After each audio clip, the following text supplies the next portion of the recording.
Hello दोस्तों, स्वागत है आपका आपके channel something new in education पर। एनसीईआरटी सीरीज़ में आज हम क्लास 9 की मैथ के एक्सरसाइज 2 को देखने वाले हैं, जो है पॉलिनोमियल बहुपद।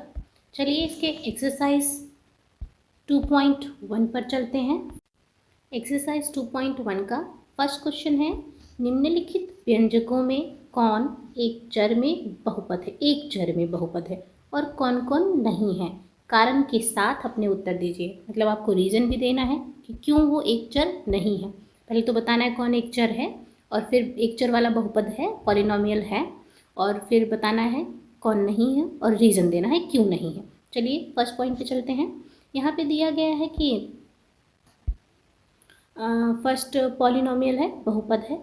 पॉलिनोमियल और इक्वेशन में डिफरेंस होता है। इक्वेशन में यहाँ पे इक्वल ज़ीरो लगा होता, यहाँ पे इक्वल टू ज़ीरो नहीं है, तो ये पॉलिनोमियल है, बहुपद है।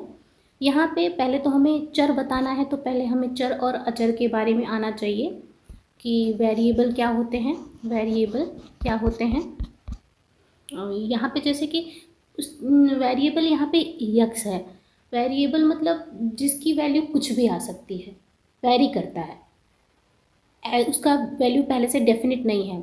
और कांस्टेंट क्या होता है, जो स्थिर हो, जो इसकी वैल्यू डेफिनेट हो, जैसे कि 7 की वैल्यू 7 ही रहती है। और वेरिएबल में हम कुछ भी सपोज कर सकते हैं, एक्स वाई जेड कुछ भी। तो हमें वेरिएबल और कांस्टेंट में समझ में आ गया है कि वेरिएबल क्या होता है और कांस्टेंट। हमें वेरिएबल बताना है कि बताना है कि पॉलिनोमियल कौन सा एक चर वाला बहुपद है। तो यहाँ पे देखिए, यहाँ इस पॉलिनोमियल में 4x² माइनस 3x प्लस 7 है। यहाँ 4 के साथ वेरिएबल क्या है, यहाँ पे x² है, क्या है x²। और 3 के साथ क्या है, x है, और 7 के साथ है x। यहाँ 3 के साथ x की पावर 1 है और 7 के साथ x की पावर 0। हम जानते हैं x की पावर 1 की वैल्यू कितनी आती है, किसी की भी पावर 1 होती है तो वही डिजिट हमें मिल जाती है, वही चीज़ मिल जाती है। और किसी की पावर 0 होती है तो हमें इक्वल में 1 मिलता है। जब 7 में मल्टीप्लाई 1 का करेंगे तो 7 ही इक्वल आ जाएगा। तो यहाँ 7 के साथ x की पावर क्या है, 0 है। लेकिन वेरिएबल यहाँ पे हमारे पास सबके साथ x ही है, क्या कोई और भी है, y z या कुछ भी और यहाँ ऐड है, नहीं। तो ये हमारा एक चर वाला बहुपद है। कैसा बहुपद है, एक चर वाला बहुपद है। अब हम सेकेंड पे चलते हैं। यहाँ पे दिया गया है, पहले तो पॉलिनोमियल में एक जैसे कंडीशन होती है कि पॉलिनोमियल में जो भी वेरिएबल होते हैं उनके पावर, जैसे कि यहाँ x है, उनके पावर किस में होते हैं, उन वेरिएबल्स के पावर पूर्णांक में होने चाहिए।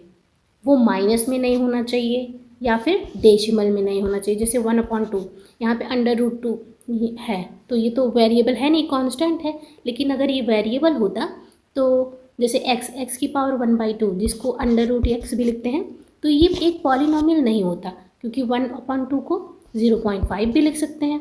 ना ही नेगेटिव में होना चाहिए वेरिएबल का पावर, और ना ही डेसिमल या बटे में होना चाहिए, तो वो पॉलिनोमियल नहीं होगा। देखते हैं सेकेंड में, यहाँ पे है y² प्लस 2। सेकेंड पॉइंट का क्वेश्चन है y² प्लस 2 प्लस √2, सॉरी, यहाँ y की पावर 2 है जो कि वेरिएबल है, और √2 के साथ वेरिएबल क्या है, y की पावर 0, क्योंकि y की पावर 0 की वैल्यू 1 आ जाएगी।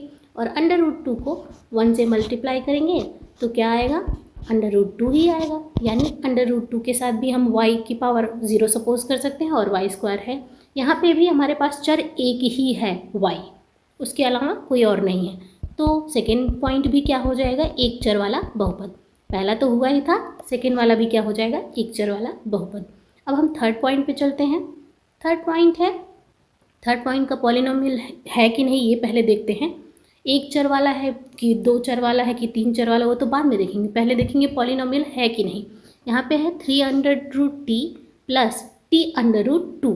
अभी हमने आपको बताया कि पॉलिनोमियल होने के लिए एक कंडीशन होती है, जो वेरिएबल्स होते हैं उनके पावर कभी भी फ्रैक्शन में नहीं होते हैं और ना ही कभी डेसिमल में। इसका मीनिंग तो सेम हुआ, 0.5 भी लिख सकते हैं।